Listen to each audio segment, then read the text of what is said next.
kesempatan berikutnya kami berikan kepada Kalimita yang raise hand di Zoom. Kepada saudari Devina Young, kami persilahkan.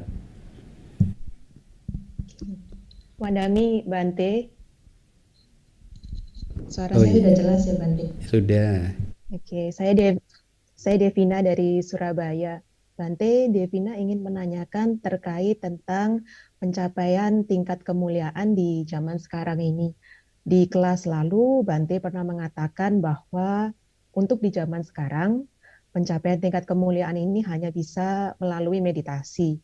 Nah, pertanyaan Devina adalah sebenarnya program atau kurikulum meditasi yang seperti apakah, Bante, yang bisa mengarahkan kami untuk sesegera mungkin mencapai tingkat kemuliaan ini, Bante.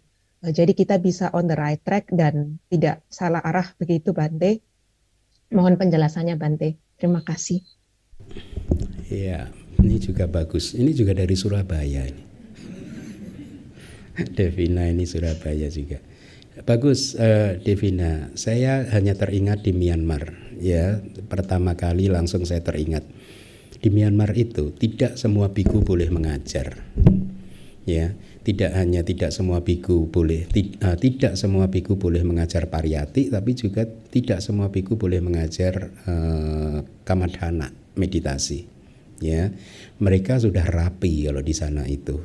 Ya, sehingga kalau Devina masuk ke meditation center di Myanmar dimanapun harusnya gurunya udah qualified, karena mereka sudah punya sistem yang sedemikian rupa yang menurut saya sudah well established, ya,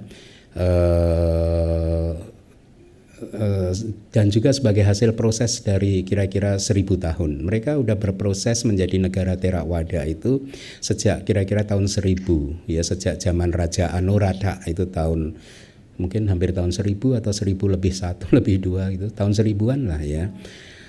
Nah, sejak saat itu katanya, itu yang menarik begini, mungkin saya agak menyimpang sedikit aja karena ini saya rasa juga inspiratif dan mungkin relevan juga menurut saya.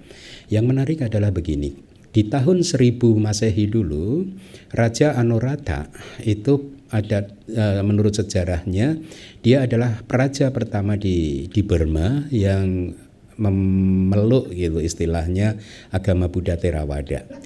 Nah, berhubung beliau ini adalah raja, beliau mempunyai otoritas yang sangat tinggi untuk memerintahkan rakyatnya. Sehingga pada tahun 1000 itu juga Raja Anuradha, waktu itu belum ada biku, belum ada sangga, karena biku pertama yang datang kalau nggak salah adalah Sin Arahan. Itu tidak berasal dari wilayah kerajaan dia, tapi berasal dari Burma bagian bawah, Burma bagian selatan kalau saya tidak salah ingat, karena ini adalah pelajaran semester 1 di ITBMU dulu. Ya, tahun 2005. Ini kalau salah saya mohon maaf ya.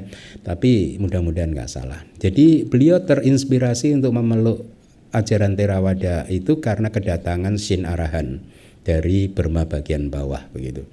Nah, setelah itu ini yang menarik. Beliau memerintahkan semua rakyatnya untuk mempelajari Pali.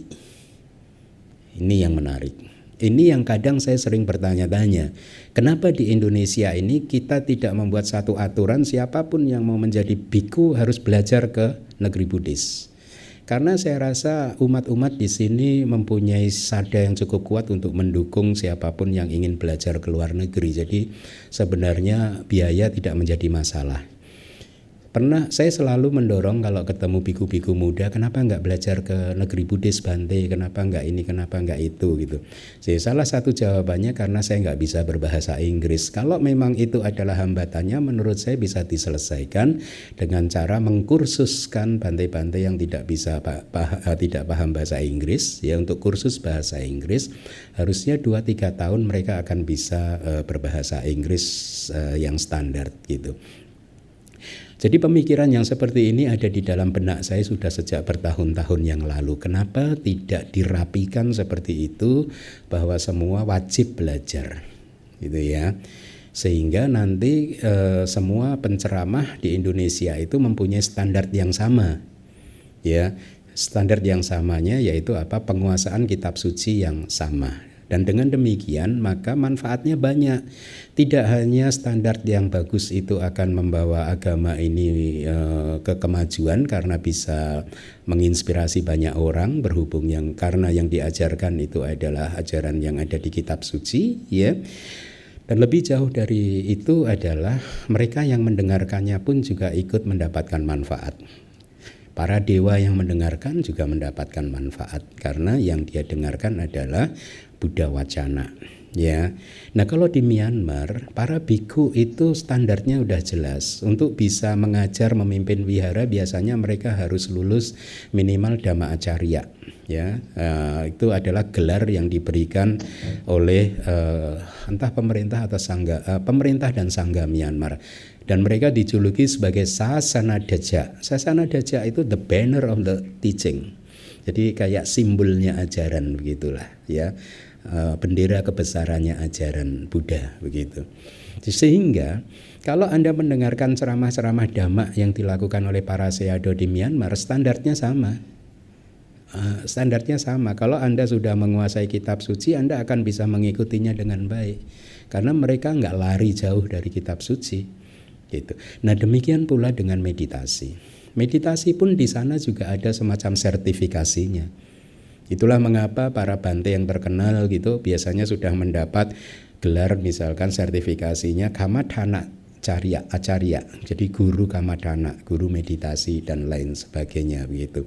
Nah, dengan demikian Devina, kalau Devina ke Myanmar maka standarnya sudah pasti menurut saya. Semua meditation center mempunyai guru yang memiliki kualifikasi yang baik gitu. Nah, bagaimana kalau di Indonesia? Saya tidak bisa berkomentar kecuali menyampaikan kalau Devina ingin menjadi seorang Arya, maka dengarkanlah Owada saya kemarin Devina. Ketika saya membahas Sotapati yang enggak, mungkin bagi mereka yang tidak mendengarkan Owada kemarin, saya akan ringkaskan. Jadi kalau Anda ingin menjadi Sotapanna, maka Anda harus memiliki 4 Sotapati yang enggak, 4 konstituen untuk mencapai buah Sotapati atau untuk menjadi seorang Sotapanna, ya. Yang konstituen yang pertama adalah Sapurisa Sangsewa, yaitu pergaulan dengan Sapurisa.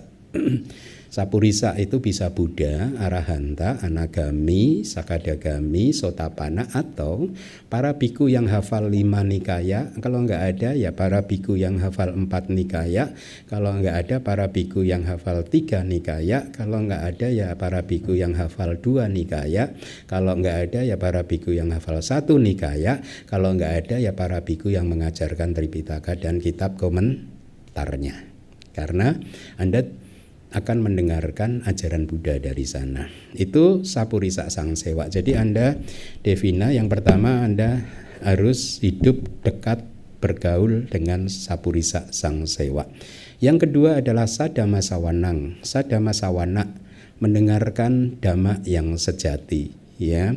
Karena kecuali Buddha dan juga Paceka Buddha, maka siapapun itu kalau mau jadi Sotapanna, dia harus mendengarkan dhamma yang sejati. Dhamma yang sejati adalah dhamma yang sesuai dengan kitab suci. Bisa itu misalkan Mahasatipadana Sutta, bisa itu Anapanasati Sutta yang berkaitan dengan meditasi dan lain sebagainya, atau bahkan mungkin Abhidhamma yang menguraikan nama dan rupa dan seterusnya.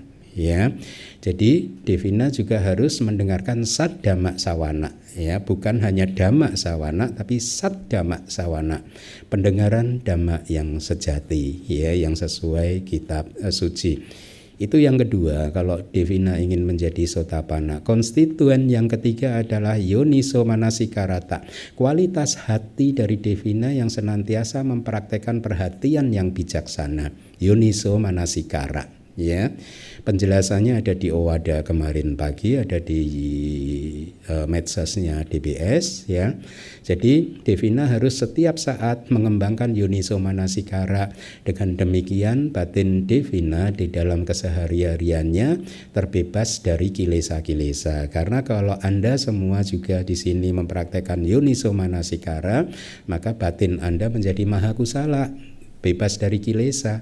Jadi batin yang seperti ini juga harus dipersiapkan bagi siapapun yang ingin menjadi seorang sotapanna.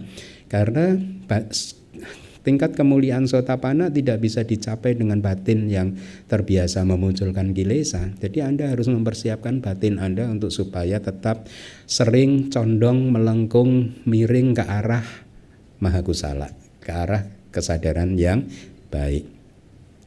Itu adalah yang ketiga. Konstituen yang terakhir adalah Dhamma Anudhamma Patipada. Dhamma Anudhamma Patipada itu adalah Anda masuk ke jalan atau praktek yang sesuai dengan Dhamma. Artinya praktek yang sesuai dengan Dhamma, Anda berlatih sesuatu, praktek apapun yang kondusif untuk pencapaian magga dan pala. Apa itu?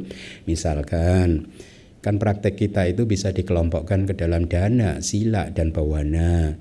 Kalau Devina sedang berdana, maka beraspirasilah bahwa semoga jasa kebajikan ini mengalir ke arah kehancuran noda batin, atau semoga jasa kebajikan ini menjadi kondisi untuk pencapaian magga pala. Seperti yang kita sering baca setelah kita melakukan dana kan.